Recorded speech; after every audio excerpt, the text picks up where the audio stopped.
Hello everyone dear students. मेरा नाम है संजय सिगड़िया और आप देख रहे हैं मेरा चैनल एसएस एजुकेशन पाठशाला। डियर स्टूडेंट्स, जैसा कि आपको पता होगा कि हमने एक सीरीज स्टार्ट की हुई है जो कि पॉलिटिकल साइंस है 12th की। उसका आज लेसन नंबर 6 है, जिसके अंदर हम चर्चा करेंगे कि जिस लेसन का नाम है पर्यावरण व प्राकृतिक संसाधन।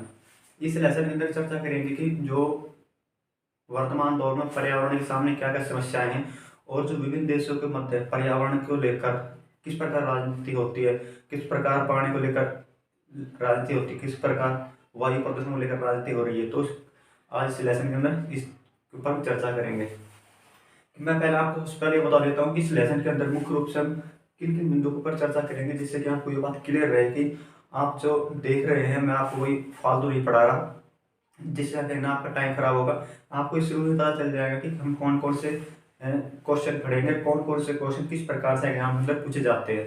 तो सबसे पहले चर्चा करेंगे कि वैश्विक राजनीति में पर्यावरण की चिंता क्यों, यानी कि वर्तमान दौर में पर्यावरण के राजनीति को लेकर चिंता किस लिए धीरे धीरे होती जा रही है। उसके बाद 1992 का रियो डी जेनेरो सम्मेलन, जिसको हम पृथ्वी सम्मेलन बोलते हैं, उसके ऊपर चर्चा करेंगे। उसके बाद चर्चा करेंगे कि विश्व की साझी संपदा की सुरक्षा कैसे हो सकती है और विश्व की साझी संपदा किस किस को कहते हैं। साझी संपदा पर अलग अलग जिम्मेवारियां, जो भी साझी संपदा होती है पृथ्वी की, जो नेचुरल रिसोर्सेज है, उनकी सबको लेकर अलग अलग देशों की अपनी अपनी जिम्मेवारियां हैं ताकि उनको सुरक्षित रखा जा सके। उसके बाद संसाधनों पर भू राजनीति, जो कि प्राकृतिक संसाधन है उनको पर देश चाहते कि मेरे अंडर है मेरे अंडर है, उनको अंदर किस प्रकार लेकर उनके अंदर राजनीति देखी जाती है। उसके बाद पर्यावरण के मसले पर भारत का पक्ष, एक क्वेश्चन थोड़ा मिस्टेक हो गया। पर्यावरण के मसले पर इधर लिख रहा है ना भारत, यानी कि भारत का पक्ष क्या है, मानी भारत का नजरिया क्या है पर्यावरण को देखने के लिए। उसके बाद देखेंगे मूल निवासी और उनके अधिकार।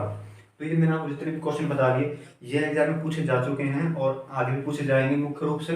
तो सबसे पहले हम चर्चा करते हैं कि वैश्विक राजनीति में पर्यावरण की चिंता क्यों, यानी कि मुख्य रूप से चर्चा का विषय है कि जो आज के समय में देखा जाता है कि जो कि पर्यावरण है, पर्यावरण को लेकर आज धीरे धीरे दुनिया सचेत होती जा रही है और अब धीरे धीरे पर्यावरण को बचाने के लिए काफ़ी सरकारी संगठन, सरकारी नॉन सरकारी संगठन जिनको एनजीओ बोलते हैं, और अन्य जो पर्यावरण प्रेमी लोग हैं वो चाहते हैं कि पर्यावरण सुरक्षित रखा जाए, तो वो पर्यावरण सब कोशिश कर रहे हैं। तो ये कोशिश क्यों की जा रही है, ये कोशिश लगभग 1960 के दशक शुरू हुई थी। 1960 के दशक में देखने लगा था कि भाई जो पर्यावरण है उसको काफ़ी नुकसान हो रहा है। उसको फिर धीरे धीरे देशों में देखना, जो देश थे उन्होंने समझना शुरू किया कि हाँ भाई पर्यावरण को लेकर धीरे कुछ समस्याएं हो रही है। तो सबसे पहले क्या है कि पर्यावरण को नुकसान होगा तो उससे नुकसान क्या होगा, कि पर्यावरण नुकसान होता है तो उससे मानव जाति को नुकसान क्या होगा, हमारा कुछ क्या प्रभाव पड़ेगा। क्योंकि अब से लगभग 1950 से पहले तक 1960 तक पर्यावरण जैसा स्वच्छ था, आज वैसा नहीं है। क्योंकि आज देखे जाए तो वायु प्रदूषण हो गया, जल प्रदूषण, ध्वनि प्रदूषण। क्योंकि अगर आप दिल्ली जैसे शहर से या बड़े शहर से हो तो आपको पता होगा कि जो प्रदूषण के समय में, खासकर जो दिवाली का समय होता है उस समय जो बड़े बड़े शहर के अंदर प्रदूषण की समस्या काफ़ी हो जाती है। क्योंकि जो पटाखे से धुआं निकलता है उससे समस्या काफ़ी, जो बड़ी व्यक्ति है जिनको सांस समस्या है, ये सब समस्या देखने को मिलती है क्योंकि उनको सांस लेने में दिक्कत आती है। तो अब जैसे कि पर्यावरण की समस्या बढ़ी है, तो उसके बाद हमारे सामने कौन कौन सी समस्या देखने को मिली है। एक तो सबसे पहले तो जो जल प्रदूषण हो रहा है, क्योंकि हम देख सकते हैं कि जो नदियां हैं वो काफ़ी काफ़ी मात्रा में गंदी हो चुकी है। जिन दिन शहर से निकलती है वहाँ उनका जो सीवर का पानी होता है वो जाता है, लोगों का जो गंदा पानी होता है, फैक्ट्री गंदा पानी होता है वो नदियों में छोड़ दिया जाता है। इसी चलते फिर ये जो जल होता है, ये पानी होता है, ये धीरे धीरे करके जो हमारे महासागर समुद्र के अंदर पहुंच जाता है। फिर वहां जाके वो समुद्र को गंदा करता है। फिर वहां से क्या होता है कि उसके अंदर जो जलीय जीव होते हैं, जैसे कि मछली हो गई, कछुआ हो गया, या जो भी समुद्री जीव होते हैं, जो जलीय जीव होते हैं, वो उनको समस्या होती है। ठीक है, उसके बाद ध्वनि प्रदूषण हो जाएगा।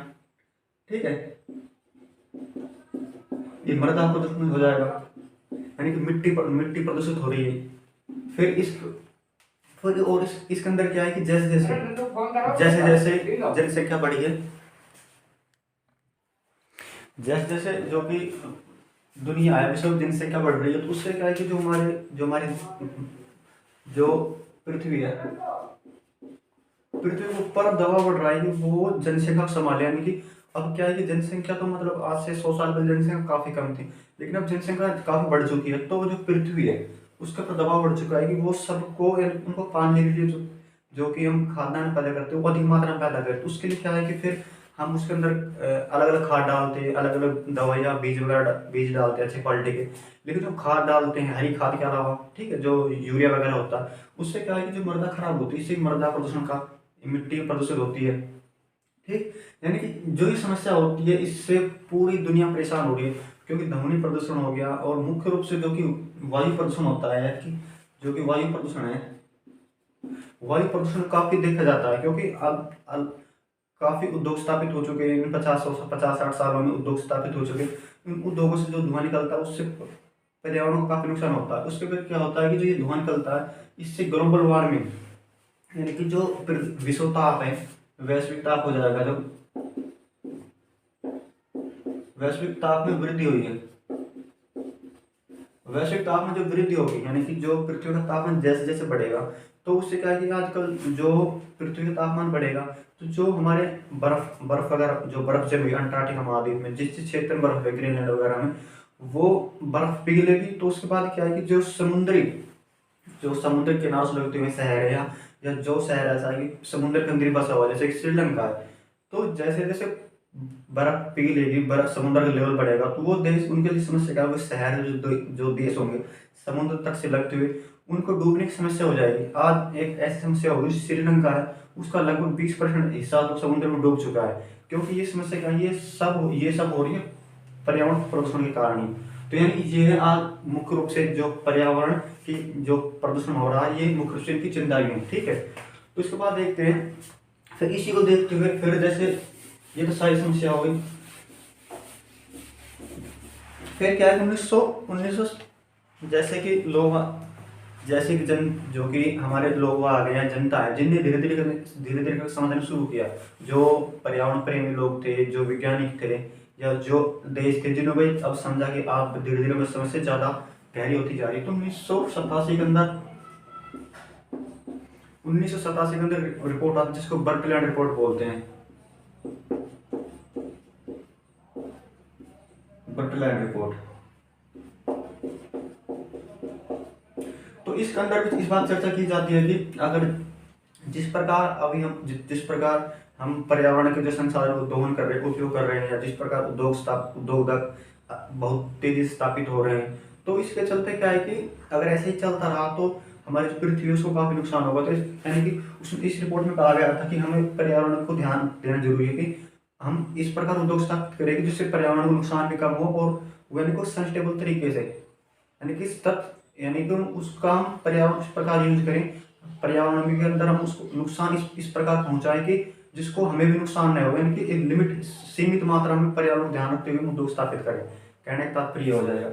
फिर उसके बाद आता है जो मुख्य प्रश्न है 1992 का रियो डी जेनेरो सम्मेलन। फिर 1987 के अंदर जो ये बात होती है, फिर इसी बात को अच्छी काफी से हट करते हुए जो 1982 का जो मैंने बताया ये बर्कलैंड रिपोर्ट आती है, फिर 1992 के अंदर होता है रियो डी जेनेरो सम्मेलन। रियो डी जेनेरो ये एक शहर है, शहर ब्राजील का, ये एक ब्राजील का शहर है। इसके अंदर ये सम्मेलन होता है 1992 के अंदर। इसको बोलते हैं पृथ्वी सम्मेलन ही बोलते हैं, पृथ्वी सम्मेलन। इसके अंदर क्या था कि जो 1987 बात कही गई थी उसको काफी अच्छी तरीके से, यानी कि ये पर्यावरण को लेकर, यानी कि एक सबसे महत्वपूर्ण सम्मेलन था कि इसके अंदर काफी बात ध्यान दी गई, जो प्रदूषण को नुकसान करते हैं उसको ध्यान दिया गया। इसके अंदर लगभग 170 देश भाग लेते हैं। 170 देशों के साथ साथ जो भी बड़े बड़े बहुराष्ट्रीय निगम हो गए, जो एनजीओ हो गए, नॉन गवर्नमेंट ऑर्गेनाइजेशन हो गए, यानी कि जो भी पर्यावरण प्रेमी लोग थे, जो वैज्ञानिक थे, जो पर्यावरण के बारे में नॉलेज रखते थे, वो यानी यहाँ पर सब पहुंचे थे 1992 इसके अंदर। तो इसके अंदर कुछ चर्चा बात की गई, जिसके अंदर कहा गया कि भाई अगर ऐसे ही चलता रहा तो हमें काफी नुकसान हो सकता है, तो हमें पर्यावरण पर ध्यान देने की जरूरत है। तो इसके अंदर कहा गया कि इसी के अंदर मतलब कि जो पर्यावरण को नुकसान नहीं पहुंचाया जाए उसके लिए कुछ नियम बनाए गए। इसके अंदर एजेंडा 21 भी अपनाया गया, एजेंडा 21। इसके अंदर कहा गया था कि इसके अंदर ये कहा गया कि जो भी हमें पर्यावरण को जो हम नुकसान पहुंचाए उसको नुकसान न पहुंचाए, बल्कि हमें पर्यावरण की ध्यान रखते अपना विकास करना चाहिए। जो भी हम उद्योग स्थापित कर रहे हैं वो पर्यावरण के हिसाब से हो। पर्यावरण यानी कि पर्यावरण के लिए कानून बनाए, ठीक है, यानी कि अधिक से अधिक मात्रा में वन लगाए। उसके बाद जो एक समस्या इसके अंदर ये थी कि जो जो ये हो जाएगा, सबकी जो देश अलग अलग जिम्मेवारी निभाएंगे, यानी कि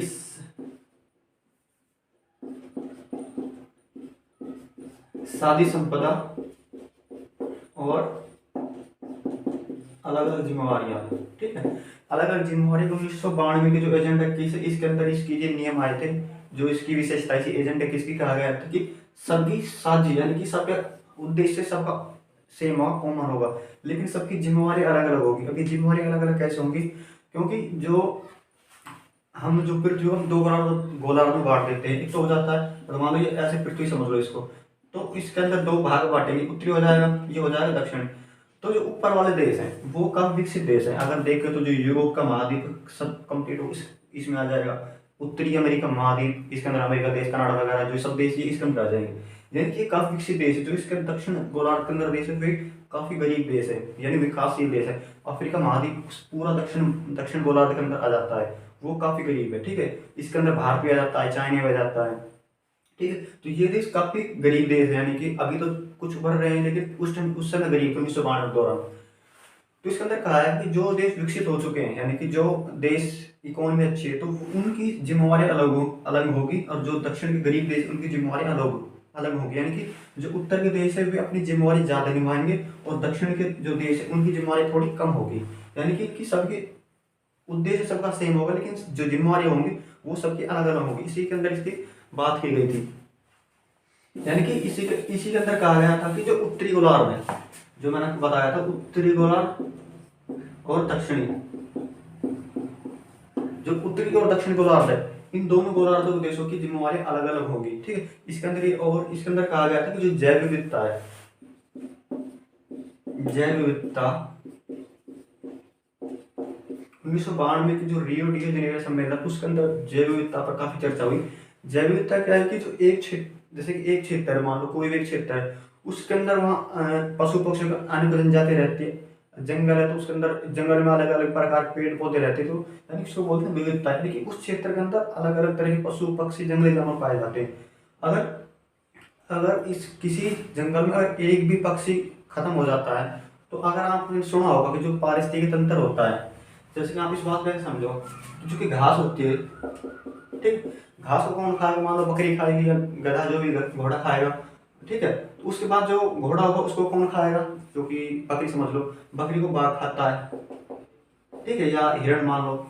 तो अगर इनमें से मान लो घास खत्म हो जाएगी, तो बकरी अपना आप मर जाएगी। अगर बकरी मरेगी या जो ये भेड़ खत्म हो जाएगी, भेड़ खत्म होगी, तो जो बाघ शेर होगा वो अपना आप ही खत्म हो जाएगा। यानी कि कहने का तात्पर्य ये है कि यहाँ जो कि पृथ्वी में हर एक पक्षी, हर प्राणी, हर छोटे मोटे कीड़े, उनका सबका महत्व, अगर ये भी खत्म होता है तो उससे जैव विविधता को नुकसान होता है। यानी ये सब चर्चा 1992 के रियो डी जेनेरो सम्मेलन के अंदर की गई थी। उसके बाद क्वेश्चन अगला आता है विश्व की साझी संपदा। और विश्व की साझी संपदा क्या है? विश्व की साझी संपदा या इनकी सुरक्षा कैसे हो सकती है? एक तो विश्व एक संपदा तो होती है, जैसे कि भाई हमारे घर में चूल्हा होता है, चूल्हा हो गया, या ठीक है, या कोई कुआं हो गया, या कोई पार्क मान लो, यानी ये सबकी साझी संपदा है। अब ऐसे थोड़े घर के अंदर चूल्हा होगा भाई इसके अंदर तो मेरा ही खाना बनाएगा, सिर्फ मैं ही बनाऊंगा, या कुआं होगा यहाँ तो सिर्फ पानी मैं ही भरूंगा, ये पानी, ये कुआं यार मैंने खुद है या मैंने खुदवाया, तो इस वक्त से पानी भरने का हक मेरा ही है। अगर वो कुआं किसी पूरा गांव का है या पूरे उस क्षेत्र का है, तो उसके अंदर सब लोग वहां से पानी निकालते हैं अपना, यानी कि उस पानी को यूज करते हैं। इस प्रकार पार्क है। अगर वो मान लो किसी का निजी पार्क नहीं, प्राइवेट पार्क नहीं है, अगर वो पूरे समुदाय का पार्क है या सरकारी पार्क है, ठीक है, तो उसके क्या है कि वो पार्क हो जाएगा। तो वो जो पार्क है वो सबकी सारी संपदा हो जाएगी। ऐसा थोड़ी भी इधर तो मैं खेलूंगा, या भाई तू नहीं जा सकता या तू नहीं जा सकता, ये तो मेरे बाप का है, ऐसा कुछ थोड़ी होगा। यानी कि अगर पार्क सार्वजनिक यानी सभी के लिए है, तो वो सब जाके खेल सकते हैं। इसको बोलते इसको बोलते हैं साझी संपदा, यानी कि साझी, सब लोग ये कॉमन है, ठीक है। तो अब विश्व में साझी संपदा क्या हो जाएंगी, विश्व में साझी संपदा कुछ ऐसे हो जाएंगे जिस पर किसी एक देश का या किसी किसी एक देश या कंट्री का हक नहीं है। जैसे कि अब जैसे एक समुद्र हो जाएगा, समुद्र, अब समुद्र पर किसी एक का हक थोड़ी है, जो कि समुद्र के जो रिसोर्सेस है, समुद्र के जो जलीय जीव है, जो मछलियां वगैरह होती है, ठीक है, या जलीय जीव है, उनके अंदर किसी एक देश का हक थोड़ी है, यानी उसके अंदर सभी का हक है। तो इसके अंदर क्या है कि अब इस इनके अंदर वो जो जलीय जीव रहते हैं, मछली रहती है, कछुआ, यानी कि जो भी जलीय जीव है, तो उनकी सुरक्षा की जिम्मेवारी भी सबकी होगी, यानी कि हमारी सबकी मिलकर होगी, सब देश मिलकर करते हैं। समुद्र की सफाई का काम सब देश करते हैं, मिलकर करते हैं, क्योंकि कोई भी एक देश समुद्र साफ थोड़ी कर सकता है, इसके लिए सभी का सहयोग जरूरी है। उसी के बाद उसी के बाद ऐसे एक अंटार्कटिक महाद्वीप है।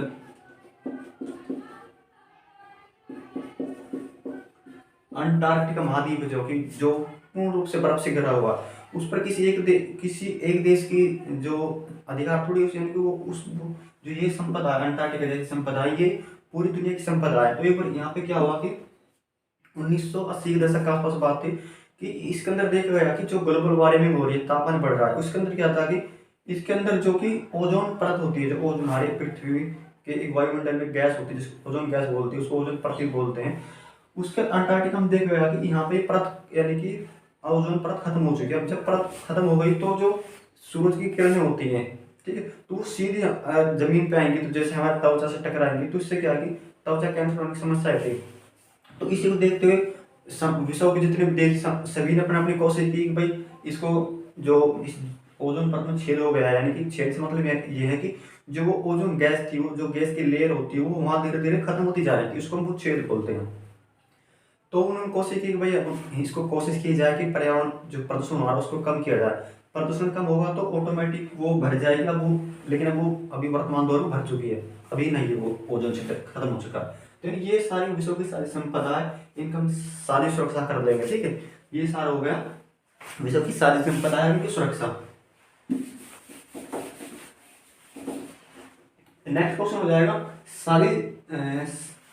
साझी पर अलग अलग जिम्मेवारियां, जो विश्व की साझी संपदा और उनकी अलग अलग जिम्मेवारियां।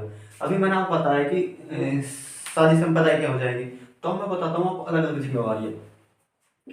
जो मैंने अभी आपको बताया 1992 के अंदर जो पृथ्वी सम्मेलन होता है, जिसको रियो डी जेनेरियो सम्मेलन बोलते हैं, उसके अंदर 1992 में होता है कि उसके अंदर एक बात छिड़ती है कि जो विकसित देश को अगर हम पृथ्वी को दो भागों बांटते हैं, उत्तरी गोलार्ध और दक्षिणी गोलार्ध, इसको बोलते हैं ऊपर वाले को उत्तरी गोलार्ध, ठीक है, और इसको बोलते हैं दक्षिणी।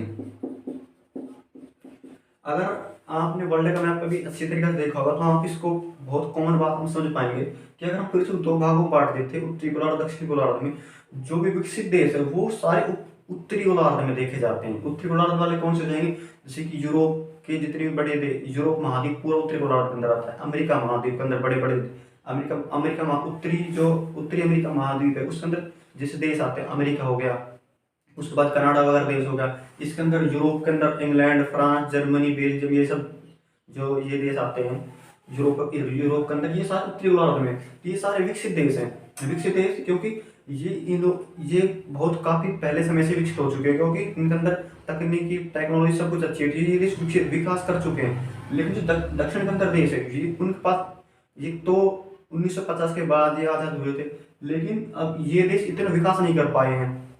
तो 1992 के अंदर जो बात कही गई कि भाई जो उत्तरी गोलार्ध के देश ही कहते थे कि सबकी जिम्मेवारी समान होनी चाहिए, लेकिन जो दक्षिणी गोलार्ध गरीब देश है, जैसे कि अंदर भारत भी शामिल देश, चाइना भी शामिल देश था, उसने कहा कि ऐसा नहीं हो सकता, अगर हम समान जिम्मेवारी लेकर चलेंगे तो हम अपना विकास कैसे करेंगे, हम तो अभी औद्योगिक रूप से विकसित हो ही नहीं पाए, नहीं हमारी आर्थिक स्थिति अच्छी है, आप तो विकास कर चुके हो। तो जो भारत जैसे देश थे, जो दक्षिणी गोलार्ध वाले देश थे, उन्होंने कहा कि भाई ऐसा नहीं चलेगा, आपको जिम्मेवारी अधिक निभानी पड़ेगी। तो इसके अंदर कहा, फिर जैसे जैसे बात मान ली गई कि जो विकसित देश है, इनकी जिम्मेवारी थोड़ी अलग होगी, यानी कि थोड़ी ज्यादा होगी, और जो दक्षिण गोलार्ध के देश है उनकी जिम्मेवारी थोड़ी सी कम होगी, ठीक है। तो यानी कि ये सबकी उत्तरी गोलार्ध दक्षिण गोलार्ध की जिम्मेवारी अलग अलग होगी, ठीक है। तो डियर फ्रेंड्स, लाइट हो चली गई यहाँ पे यार। चलो कोई नहीं, इस पर मैं नेक्स्ट क्वेश्चन बता देता हूँ। संसाधनों की भू राजनीति।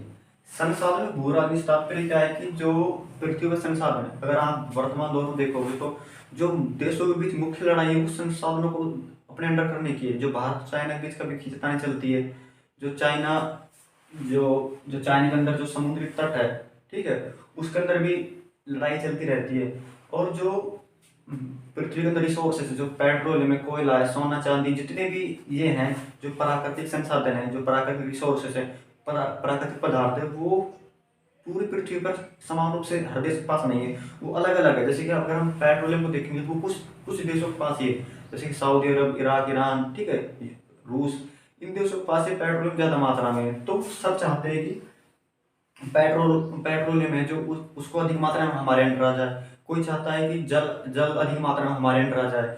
तो इसके अंदर क्या है कि जो संसाधन के ऊपर भू राजनीति चलती है, जो पृथ्वी के संसाधन है उसके ऊपर राजनीति होती है। वो चाहते हैं कि अधिक से अधिक देश हमारे अंडर आ जाए। इसके चलते देशों की लड़ाई भी चलती रहती है, युद्ध भी होते रहते हैं।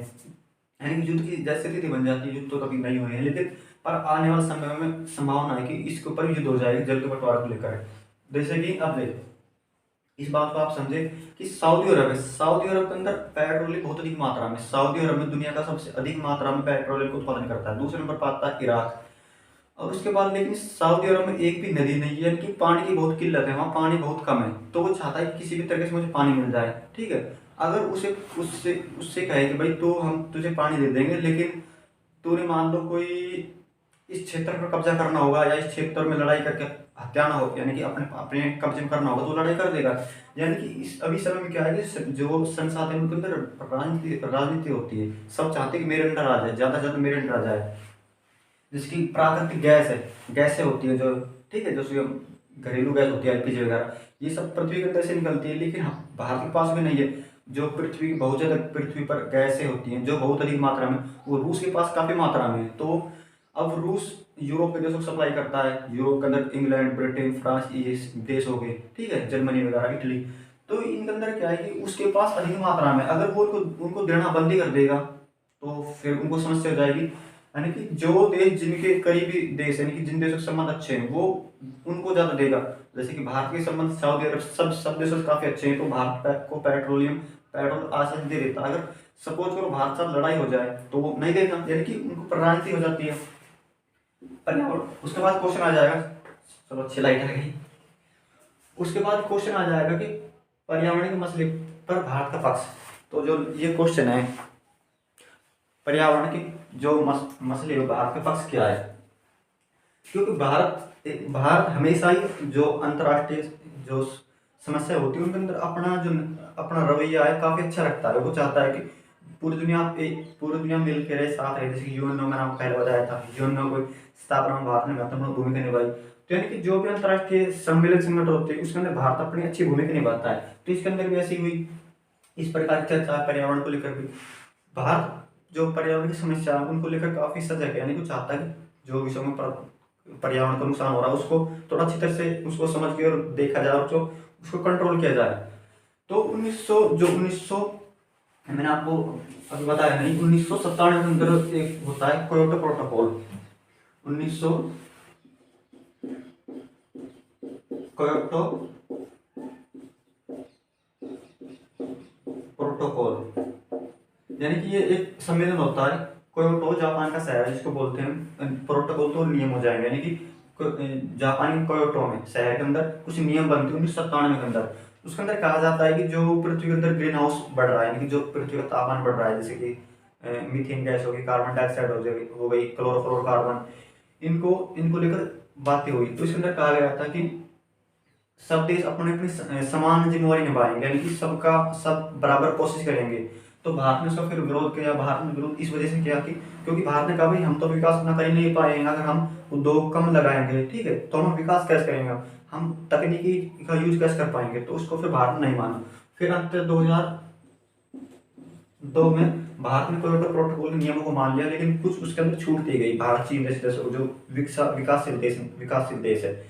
तो इसके अंदर भारत किस प्रकार कोशिश कर रहा है कि भारत जो पर्यावरण को संभालने के लिए भारत अपनी मुख्य भूमिका किस प्रकार निभा रहा है। देख, जैसा कि आपको अगर पता होगा, अब भारत के अंदर जो पेट्रोल से चलने वाली जो वाहन होंगे उनको थोड़ा सा कम किया जा रहा है। जैसे जैसे धीरे धीरे सीएनजी की गाड़ी आ गई है, ठीक है।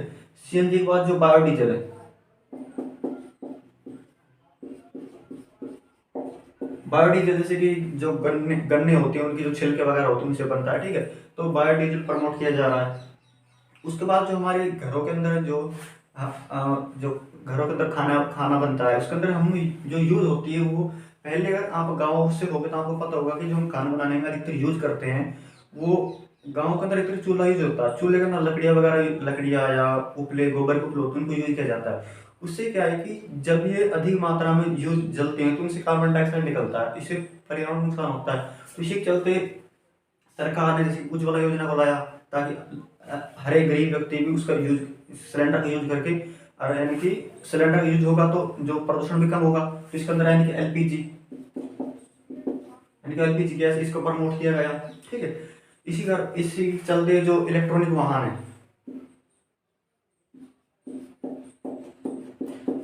वाहन है, इनको प्रमोट किया जा रहा है, ठीक है। और इसी के चलते पर्यावरण के ऊपर काफी नीति बनाई जा रही है, ताकि अधिक से अधिक मात्रा में पेड़ प्रमोट किया जा रहा है, पेड़ पौधे लगाए जाए, ताकि पर्यावरण को जो नुकसान हो रहा है उसको कंट्रोल किया जा सके। यानी कि ये भारत द्वारा ये प्रयास किए जा रहे हैं, ये भारत का पक्ष है। उसके बाद अगला क्वेश्चन, मूल निवासी और उनके अधिकार। तो जो मूल निवासी कौन होते हैं, सबसे पहले यही पता होना चाहिए। जो मूल निवासी होते हैं वो किसी देश के, मान लो किसी देश के अंदर वो काफी सैकड़ों सालों से रह रहे हैं, हजारों सालों से रह रहे हैं, लेकिन वहां पर आके फिर उसके बाद किसी और जनजाति ने आकर उनके ऊपर कब्जा कर लिया या वो रहने लगी, तो जो पहले रह रही थी वे वहां के मूल निवासी माने जाएंगे, ठीक है। आप इस बात को इस प्रकार समझे कि जैसे भारत है, भारत के अंदर जो भारतीय लोग थे, ठीक, ये अपने अपने देश के अंदर काफी रहते थे, इनको बोलते थे मूल निवासी। लेकिन जो भारत के अंदर उसके बाद ब्रिटेन के लोग आ जाते हैं, अधिकार कर लेते हैं, जो सैकड़ों 100-200 साल तक राज करते हैं। तो जो भारत के उससे मूल निवासी माने जाते थे वो जो भारतीय जनता होती थी, और जो बाहर के लोग थे वो थे ब्रिटेन के लोग। तो अब इनको लेकर दुनिया में इनके अधिकार लेकर चर्चा चल रही है। अब ये जो मूल निवासी है, ये मूल निवासी लोग हैं, ये चाहते हैं हमें अपने अधिकार दिए जाए। अगर जैसा कि आपको पता होगा कि जो मूल निवासी लोग हैं अधिकतर अभी भी जंगलों के अंदर ज्यादा रहते हैं, या जंगलों के आसपास रहते हैं, कि वो उनको भी बाहर की दुनिया से या शहरों से कोई खास लेन देन होता नहीं है। तो वो अपने अधिकारों की मांग करते हैं, और उनके अधिकार किस प्रकार मांग कर रहे हैं, वो कहते हैं कि उन्हें समानता का अधिकार होगा। यानी कि अगर हम देखें कि जो मूल निवासी लोग होते हैं, अगर अगर आपने कहीं भी देखा होगा कि जो हमारे मूल निवासी, वो जो जनजाति समुदाय है, वो अधिकतर नागालैंड मणिपुरी क्षेत्रों में देखने को मिलता है, भारत के अंदर झारखंड वगैरह हो गए। तो वो उनके जो अब अपने जो कपड़े पहने स्टाइल है, जो उनकी संस्कृति है, जो उनका रहन सहन है, खान पान है, वो अलग अलग टाइप का हमसे, ठीक है। जो शहर के अंदर लोग रहते हैं, तो उनके अंदर शहरों के अंदर लोग रहते हैं, या ठीक है जो ये हम जैसे लोग होंगे, उनके अंदर थोड़ा भेदभाव वाला फीलिंग करते हैं। वो देखते ऐसा लगते हैं भाई ये कैसे लोग हुआ, क्योंकि कपड़े भी अलग हिसाब से पहनते हैं, ठीक है। तो उनका थोड़ा ऐसा मतलब भेदभाव किया जाता है, वे चाहते कि हमारे अंदर समानता का भेदभाव किया जाए। उसके बाद विकास का संघर्ष, वो विकास के संघर्ष से काफी जूझ रहे हैं, क्योंकि वो अधिकतर समय जंगलों के अंदर बिताते हैं या जंगलों के आसपास रहते हैं। तो जिस वजह से वो अपना विकास नहीं कर पा रहे हैं। वो चाहते हैं कि हमारा विकास हो, क्योंकि वो जंगलों के अंदर रहते हैं, तो उनके लिए जो रहने के लिए, खाने पीने के लिए एक समस्या होती है। वो चाहते हैं कि हमारे या तो कोई सरकार के द्वारा उनको कुछ रहने के लिए कुछ मकान वगैरह बनवा के दिए जाए, या उनको सुरक्षा की जाए। तो उस प्रकार के विकास भी चाहते हैं। क्योंकि जो मणिपुर वगैरह एरिया है उसके अंदर सरकार ने बोल रखा है कि जिस क्षेत्र के अंदर जनजातीय समुदाय रहते हैं उसके अंदर न तो किसी का जाना अलाउड है, ठीक है। और तो और वहां से जो भी अगर कोई वाहन जाएगा तो वो हॉर्न वगैरह नहीं बजाएगा, अगर क्योंकि जनजाति समुदाय को उससे डिस्टर्ब होता है, परेशान होता है। ये इस प्रकार की भारत सरकार ने उनके लिए कुछ कोशिश की गई ताकि वो थोड़ा अच्छा जीवन जी सके। उसके बाद उनकी जो स्वतंत्र पहचान है, मूल निवासी लोग चाहते हैं कि जो बेचारे हमारे जनजाति समुदाय हैं वो चाहते हैं कि हमें डिस्टर्ब नहीं किया जाए, हमारी जो पहचान उसको स्वतंत्र रखा जाए। नून ऐसा नहीं कि हमारे जो समुदाय जहाँ पे भी लोग रहते हैं वहाँ कि किसी अन्य बाहरी लोग को जाने की परमिशन न दी जाए, ताकि वो उनको डिस्टर्ब होते हैं। वो चाहते हैं कि हमारे अंदर हम खुद ही रहें, और हमें कोई परेशान करने के लिए कोई बाहरी व्यक्ति नहीं आए। वो चाहते हैं कि हमें स्वतंत्र रहने दिया है। फिर उसके बाद जो हमारे जंगल होते हैं, नदियाँ, झीलें, पहाड़ होते हैं, उनको सुरक्षित बहुत मुख्य रूप से सुरक्षित करने में जो मूल निवासी लोग वो बहुत भूमिका निभाते हैं। वो चाहते हैं कि जो जंगल होते हैं, जंगलों को किसी प्रकार का नुकसान न पहुंचाया जाए, क्योंकि नुकसान पहुंचेगा तो जंगल खत्म होगा तो उनको जो रहने का निवास स्थान होता है, उनके लिए जो रहने की जगह वो भी खत्म हो जाएंगे। तो वो चाहते हैं कि जंगलों को किसी प्रकार का नुकसान न पहुंचाया जाए। ठीक है, इस प्रकार हो जाएगा। फिर एक इसी के अंदर आ जाएगा जो जीवन उसके अंदर दखल अंदाजी नहीं की जाए भाई आजकल, क्योंकि आजकल जो समय बदल रहा है कि ऐसे भाई हम जैसे काफ़ी लोग होंगे इस क्षेत्र में घूमने के लिए जाते होंगे, उनका फोटो खींचते होंगे, उनसे कोशिश करते होंगे भाई उनके घर में एक सेल्फी ले ली जाए। तो वो चाहते हैं कि हमारी जो जीवन है, हमारा जो निजी जीवन उसके अंदर बाहरी लोगों का हस्तक्षेप से कम हो। यानी कि वो नहीं चाहते कि हम बाहरी लोगों से कोई हमारा परिचय हो, मतलब परिचय सेंस में हो कि वो उनको डिस्टर्ब करते हैं। हम जैसे लोग जाते हैं तो वहाँ उनको फोटो खींचते हैं, उनको उनसे बात करने की कोशिश करते हैं, और वो हमसे बात करना चाहते नहीं, क्योंकि वो हमारी भाषा को नहीं समझ पाते, नहीं हम उनकी समझ पाते हैं, लेकिन फिर भी हम उनसे मिलने की कोशिश करते हैं। इससे वो डिस्टर्ब फील होते हैं, यानी कि उनकी जो जीवन होता है उनकी जो जीवन के अंदर हम दखल अंदाजी करते हैं। वो चाहते नहीं कि इसके अंदर किसी को परेशानी की जाए। तो डियर फ्रेंड्स, ये लेसन था। इसके अंदर जो महत्वपूर्ण मुख्य रूप जो अच्छे प्रश्न हो सकते हैं वो मैंने आपको सारे समझा दिए, जो एग्जाम के अंदर आते हैं और आगे पूछ जा सकते हैं। जो बहुत मुख्य क्वेश्चन हो जाएंगे इसके अंदर जो अभी रिसेंट पूछ जा चुके हैं, एक ये क्वेश्चन हो जाएगा, ठीक है, रियो डी जेनेरियो सम्मेलन के ऊपर, ये विश्व की सारी संपदा, ठीक है। और इसके बाद हो जाएगा कि जो संसाधनों की भू राजनीति, संसाधन की मैंने जब आपको बताया था कि संसाधन के ऊपर आज के समय में राजनीति हो रही है, जो कि संसाधन, मान लो संसाधन है भाई सबकी, जो अपनी पूरी दुनिया है वहाँ जो प्राकृतिक रिसोर्स है, संसाधन वो समान रूप से अवेलेबल नहीं है। अब अवेलेबल नहीं, जैसे पेट्रोलियम है वो कुछ कुछ दुनिया के 10-20 देशों के अंदर ही है, जो खाड़ी के देश जिनको हम खाड़ी वाले देश बोलते हैं, इराक, ईरान, कुवैत, ठीक है, सऊदी अरब, ठीक है, ये इन देशों के अंदर पेट्रोल मात्रा काफ़ी अधिक मात्रा है। लेकिन जो बाहर जैसे देश है और जो छोटे देश है, भारत के पड़ोसी देश, इनके अंदर पेट्रोल नहीं पाया जाता है। तो यानी कि जो बड़े देश है वो चाहते हैं कि हमारे हमारे अंदर प्राकृतिक रिसोर्स अधिक मात्रा में आ जाए, हमारे कंट्रोल में हो जाए, जिसके अंदर जो संसाधन राजनीति हो रही है, यानी कि देशों के अंदर खींचतानी चलती रहती है जल के बंटवारे को लेकर। जैसे जल के बंटवारे के अंदर क्या है कि आज सबको पता है कि जल कितनी जल जो पानी है वो कितनी जरूरी है, यानी कि जो मानव सभ्यता के लिए, उसके विकास के लिए, क्योंकि पानी से सारा काम होता है। तो इसी चलते चलते क्या है कि लोग जो देश है वो जल को अपने अंडर अधिक मात्रा में रखने के लिए डैम बना रहे हैं, जो बांध होते हैं, बांध बना रहे हैं। क्योंकि जैसे कि भारत है, भारत के अंदर जो ब्रह्मपुत्र नदी बहती है उसके अंदर जो जो नदी जब चाइना से तिब्बत क्षेत्र से निकल कर आती है, तिब्बत रीजन से निकल कर आती है, जैसे कि भारत के अंदर प्रवेश करती है, फिर वो बांग्लादेश के अंदर होती हुई गिर जाती है बंगाली खाड़ी वगैरह में, ठीक है। तो जो तिब्बत है, जो ब्रह्मपुत्र नदी है उसके अंदर चाइना ने डैम बनाए। अब डैम बनाकर वो कोशिश करता है पानी को रोका जाए।